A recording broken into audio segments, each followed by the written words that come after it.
This piece, we could probably talk about the content itself as resistance, but again, that's probably for a different panel. It would be too long if we went into a lot of that. But this piece sold for over $200,000 in 2007. Banksy's been going at auction at Christie's for up to $500,000 recently, and so we see this becoming a new fine art genre.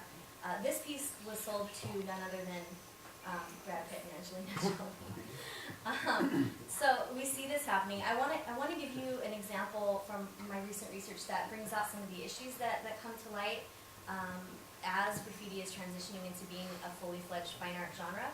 And in the fine art world, it's most often called street art, again removing a little bit from the vandalism side of graffiti and that negative connotation. So neck face seems like kind of a funny word. This is somebody's name. It's a graffiti writer.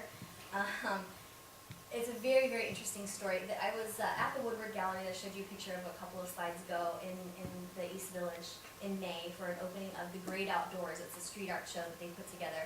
Now this is a commercial art gallery that deals with contemporary artists from Keith Haring to Richard Hambleton. They have Warhols. They're a very well-known contemporary art gallery in New York, and they operate also with street art. And so there was this opening. This is actually the postcard for the opening. It's not a very good image there. But this doesn't really look very artistic, right? It's just, I mean, I could write this on the bathroom wall. It says, "Britney shaved her head," referencing the pop star Britney Spears a few years back. And this was one of the main pieces in the gallery. It's actually a window. So you see the sort of wire within the glass. It's a window. It's like a 3 or 4 inch window that was mounted on the gallery wall. And I became interested in the piece because I heard grumblings among different people in the gallery as I was there. You know, hey, Neckface doesn't know that this piece is in the gallery. How terrible that the gallery owners would display his work without even telling him, and isn't that terrible? And so it was very intriguing to me. And the next day when I was interviewing the gallery owner, John Woodward, I asked him about it. I said, does this guy know that his piece is here? What's the deal with this? I heard a lot of people talking about it. And this is where we get into some of the issues that are really evolving right now with graffiti as resistance.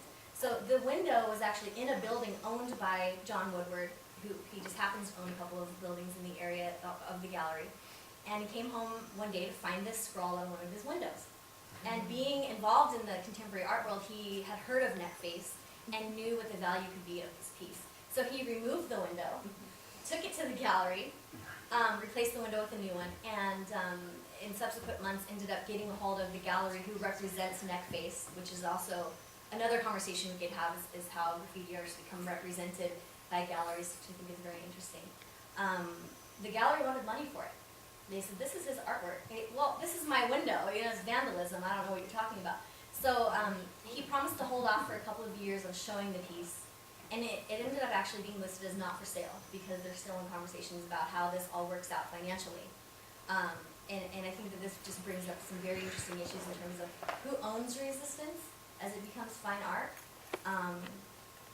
And that's where I'll end the presentation. I'd love to have a pretty good discussion on this and just at the beginning of research on gallery world and graffiti. So if you have suggestions or questions, I would be very open.